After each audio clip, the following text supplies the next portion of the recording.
Hi there, my name is Loren Clocking, and I'm the Powertrain and Performance Parts Specialist here at Preston GM.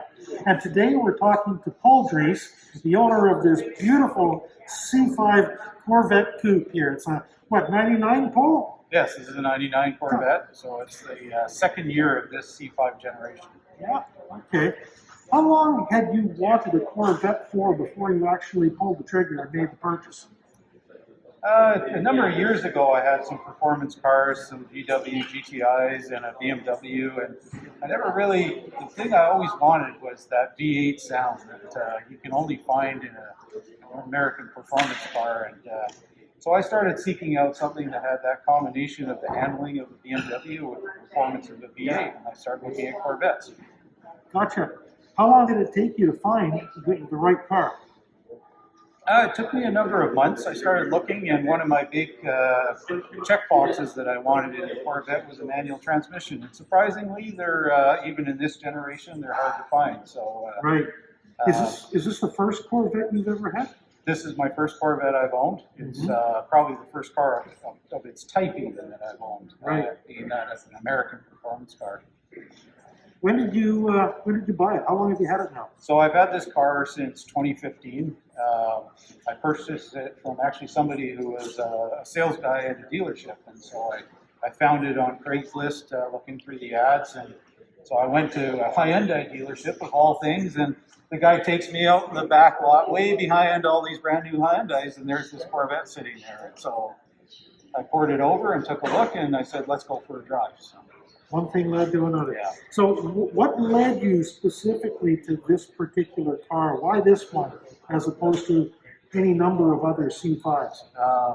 Well, again, I mentioned the manual transmission was a big thing for me. At the time I was looking, and I've been looking for several months, I found two manual transmissions. The other one I found was a 1998, and it was a red one. It was in not great condition, and I saw it needed a lot of work. And then I found this one that was, the owner actually hadn't been driving the car a lot. He'd been sitting a lot. It had been parked in the back lot of this car dealership. You could tell it wasn't being looked after. It was a little bit neglected. So that's how I came to buy it from the guy. He was in it. I actually bought it in September, so he was kind of saying, "Well, I don't want to put it in storage again. You know, let's do something soon here." And so we made a deal. Good, good. How does this car make you feel when you're driving it? You know, I almost never drive this car the way it is right now with the top on. I love the fact that it has the removable top on it. I didn't really want a convertible because I like the styling of the coupe, but you know, if you see me, I don't drive the car in the rain because I never put the top on unless it's on display in the dealership. And that's one of the things that I just love is that open air concept and being able to rip around. I don't even know if the stereo works. I don't even hear it. It's got such a great sounding exhaust system on it. That's music to my ears. So being that you bought the car used, I imagine there was probably a little bit of restorative work that you needed to do to it. What did you actually do to the car? Yeah. So right when I got it, the car had some body damage on it, on the front bumper. And I made an initial attempt to have that repainted. It didn't work. So in the last year, I actually removed all of the panels off the front of the car. So the front bumper, the hood, the front fenders, and the headlight covers. And I took it to a friend of mine who's an expert painter, and together we redid all of those parts. Well, you sure made a nice job of it. So it looks like glass. And then I've done some suspension work. I've done some. I took the seats out and had them worked on. Had some improvements done to them. So I've got projects that I'm always kind of in my sort of list of things that I want to get done on it.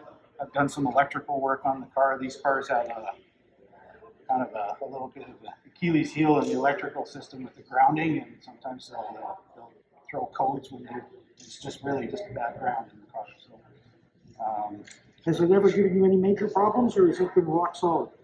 You know, the one thing about these cars is they're very reliable in the sense that the powertrain always works. And being a manual transmission, never have to worry about that end of it, and the engine never has let me down. As long as there's a charge in the battery, it fires right up. So, incredibly reliable car. What other modifications have you done to the car? What makes it different from stock? The car has been lowered, so it's running about an inch and a half below factory ride height. I didn't put these on, but it has the Z06 wheels on it. It does have a brake package in it. I put a air intake system on the front of the engine.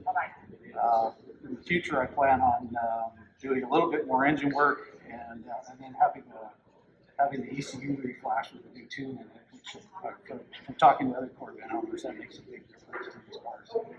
Have you done any road trips? In terms of overnighters, nothing yet. That's something that we've talked about doing, but we haven't quite got there yet. So I do a lot of day trips, going up to the pub for lunch and back. But I drive this car a lot. If I just need to make a run to the store and it's not raining, I'll jump in it and off we go. So, Well, it certainly looks great, Paul. It looks like black glass. yeah. So thank you very much for bringing it out. Thank you for sharing it with us. It's great to have it out here in the dealership. Well, I'm very proud to be part of this event. This is very cool what's been put on here, and I'm enjoying something for the car in November in a rainy month. So, Glad to have you. Thank you again. great, thanks.